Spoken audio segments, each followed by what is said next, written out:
Hello and welcome back to the Premier Injuries channel, where we talk with no rumour, with no misinformation about injuries in the Premier League. So make sure to subscribe to the channel for the latest updates. We've done quite a few over the last week or so because there has been an increase in the number of high profile injuries. Today we're talking about one team though, because there has been some big updates from there.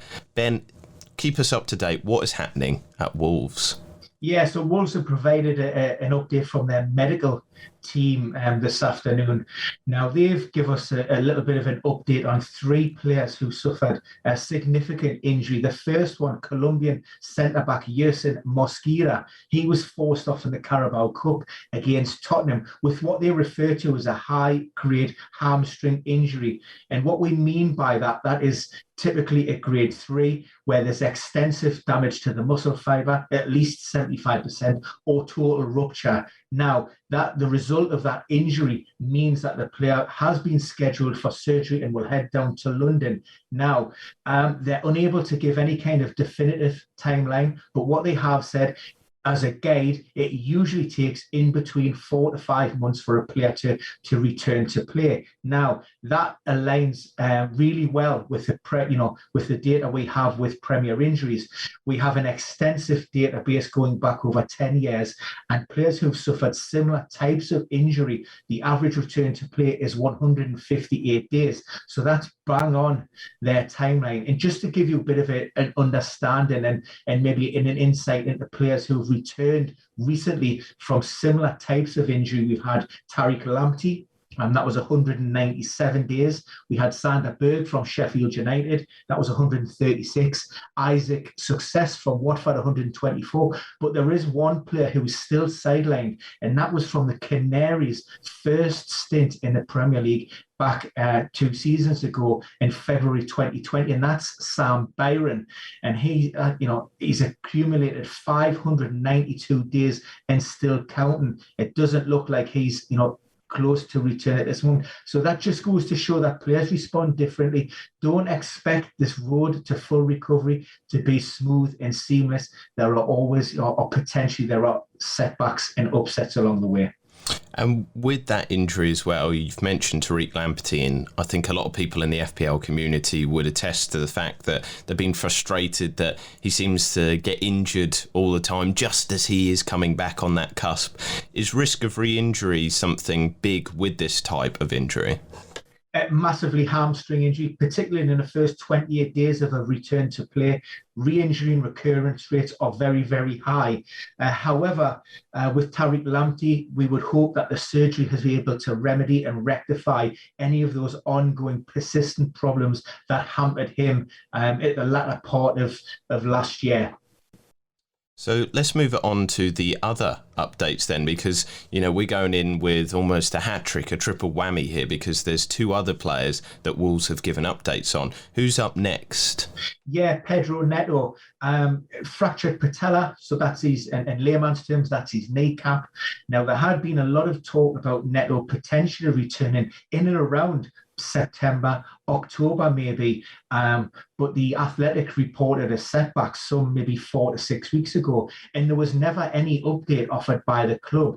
It was referenced during one press conference by Bruno Lage, and he said, look, I'm not going to speculate. The player has a specialist appointment. We'll see after that. What we do know from the club, he will have a specialist review in October, and that'll give us some kind of indication, again, when he's due to return to play. That initial sort of setback timeline suggested that it could be possibly February, so he's still somewhere off a potential return at this moment.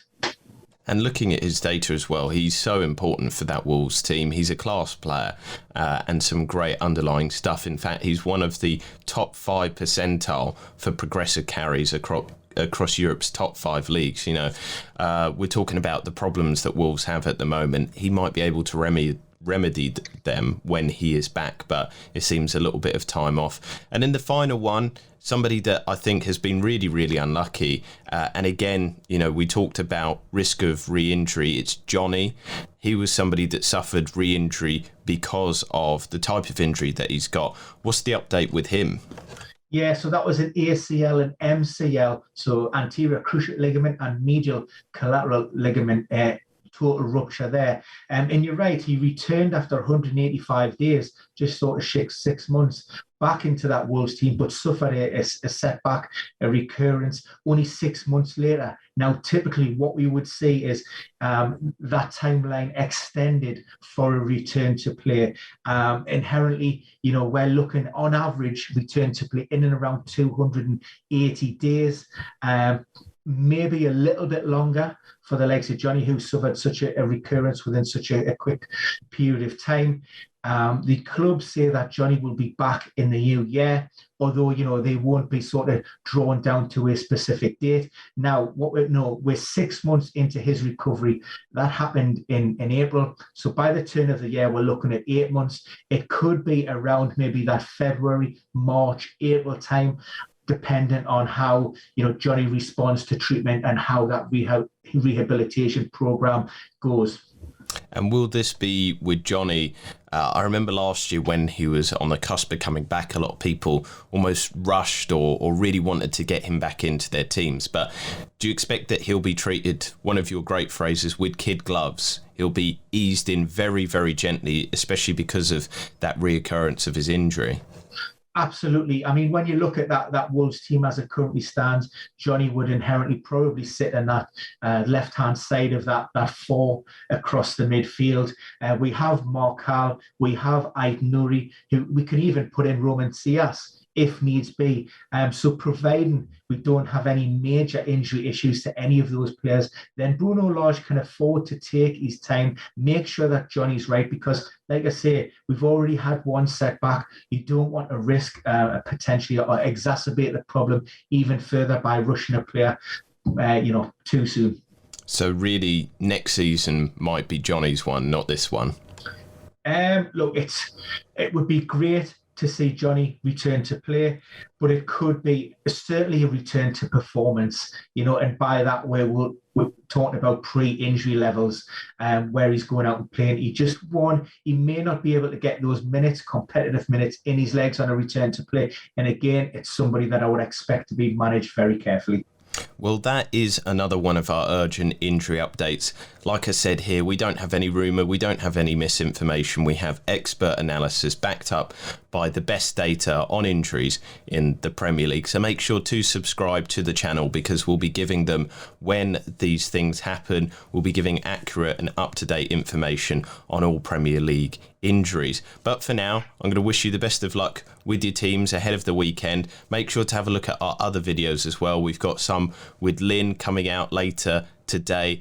We've got a brilliant live stream with Raj also live later today as well, the first live one, so that's very exciting. But for now, we're going to say goodbye and have a good rest of your day.